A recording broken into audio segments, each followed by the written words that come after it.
welcome back to the channel. I have here with me the 4 commander decks for Dungeons and Dragons Battleful Baldur's Gate set.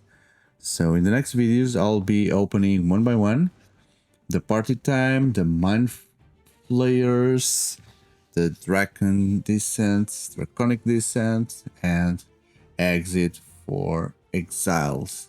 Don't forget to subscribe and stay tuned for all these decks. This video will be dedicated to Commander deck Party Time, where the commander is Nalia Diarnis. So, looks like a noble name. Let's see who Nalia is. Group up with Nalia and a full party of cleric, rogues, warriors, and wizards. A complete party grants you access to massive power-ups that will leave your opponent in the dust. So Nalia is born to a noble house of moderate means. Nalia was trained as a wizard. Does she look like a wizard? Yeah, probably. Definitely doesn't look like a warrior. Oh, but she has a knife there, or a dagger. More a rogue, kind of. She looks like more a rogue with the hood. She is eager to ally with adventurers and fight to protect the weak. In her choice of companions, leads her to take part in any wrongdoing. She makes amends and brings the villains to justice. Okay, so let's see what is inside. So this is a famous commander that will play. The mechanic here will be for you to create a party with different types of humans, or not humans, but a creature. Again, same mistake. It opens from the bottom. To create that party that has different kinds of creatures, in order for you to have all types, and if you do, you will unlock massive powers. Let's see what they are. So don't forget to take the tokens out if you're new to this. And the deck comes inside this deck box, which has lots of interesting stuff here. We have the life dial, very useful. It's not that useful, to be honest. Then there is a kind treat here from Wizards, a teaser for you to spend all your well-earned money in collector booster packs. The collector booster sample pack for Baldur's Gate. Don't ask me about prices. I don't follow this. I don't care about that. I just care about the cards. So yeah, I got a Zevlor. It's a rare here. El Terrell Exile. So it's a warrior type. You can see from here. Oh, Moss Diamond. Oh, yeah. It's not a Mox. It's not a Mox Diamond. It's a Moss Diamond.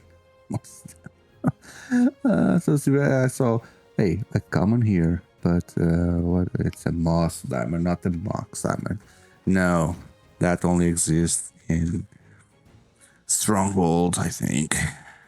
So then, if you're new to these things, inside you have this piece of paper that will tell you a bit about the strategy of the deck and the commander rules. And then on the other side, you have, with this very interesting artwork, you have a little bit about Nalia. We'll read that, but I'm just looking at the image now and see if she really looks like a wizard. Because what the hell is that? A pouch for her to drink water. And then she looks like she has 2 shotgun shells there. Yeah. Maybe that gives away the wizard kind of headband. But anyway, she was born of a noble house of moderate means. Nali was trained as a wizard from a young age. Unknown to her family, she developed the skill of rogue. Ah, there it is. Yeah, it doesn't lie to me. The image. She is really broke by sneaking out her family castle at the night to mingle with the poor and downtrodden.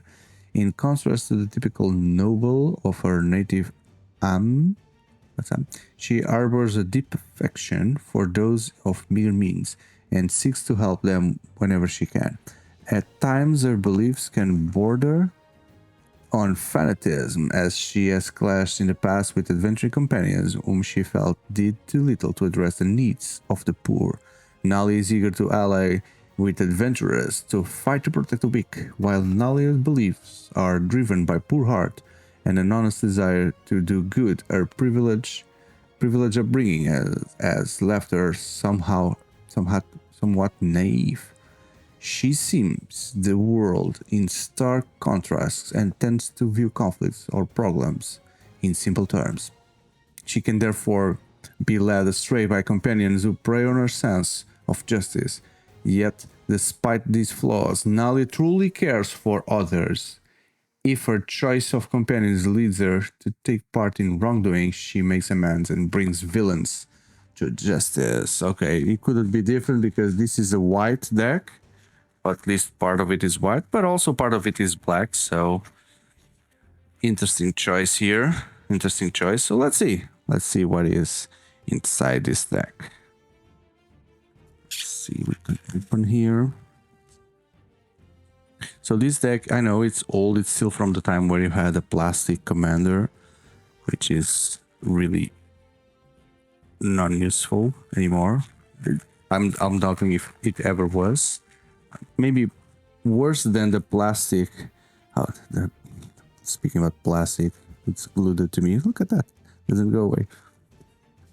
Worse than the plastic commander probably is the oversized cards, because that really doesn't speak to me. Why would you want an oversized card? But anyway, Magic evolves. So, Nalia Darnice, 3 mana, 3/3. She is already rogue, not wizard. You may look at the top card of your library at any time. You may cast Cleric, Rogue, Warrior, and Wizard spells from the top of your library. So she has access to one more card in order to complete the party. At the beginning of combat on your turn, if you have a full party, put a +1/+1 counter on each creature you control, and those creatures gain Death Touch until the end of the turn.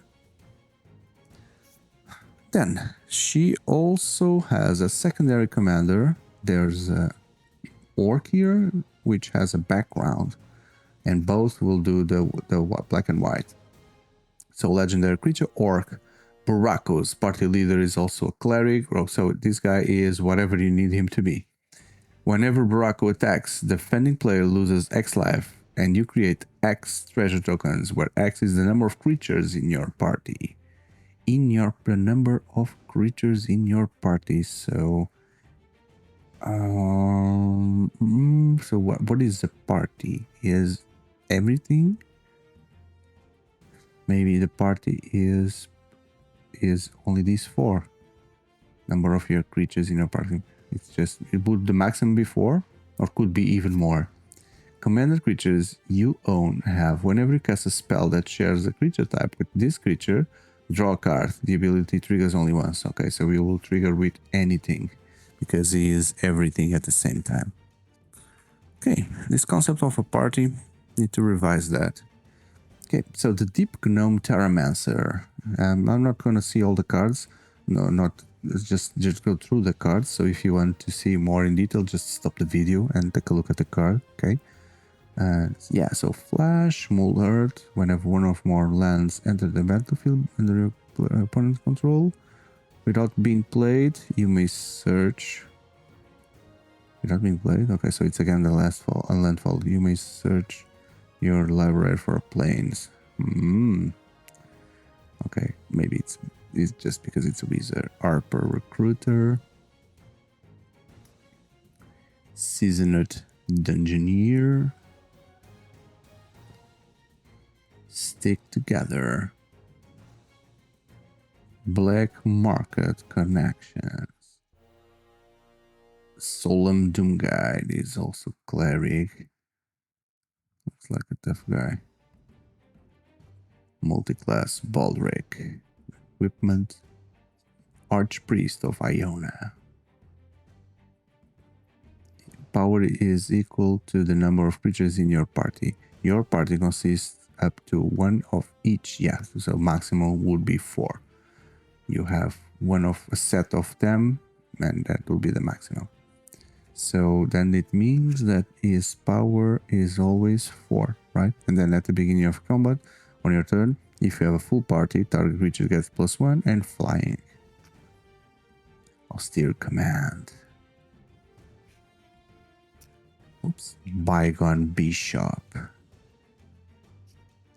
Dusk and Dawn. eight and a half tails. That's 9 tails. Fox Cleric. Is this Dungeons and Dragons or Kamigawa? Frontline Medic. Gale Baldur Mage. Glorious Protector. Jazal Goldmane. Magus of the Balance. Mikaios the Lunarch. That looks like the symbol there, so that's from Innistrad, right? Mirror Entity. Order of White Clay. Selfless Spirit. Sevine's Reclamation. Solemn Recruit. Squad Commander. Unbreakable Formation. Blood-Soaked Champion. This guy looks cool. Butcher of Malakir. Lots of rares and mythics. Calculating Leech. Direfleet Ravager. Gaunty, Lord of Luxury. Grim Arpex. Grim Hireling. So it should be easy to do the party because everything is either one of the 4. Mardu, the Strike Leader. Mindblade Render. Strange nails that she has. The Nighthawk Scavenger. Pontiff of Blight. Puppeteer. Click.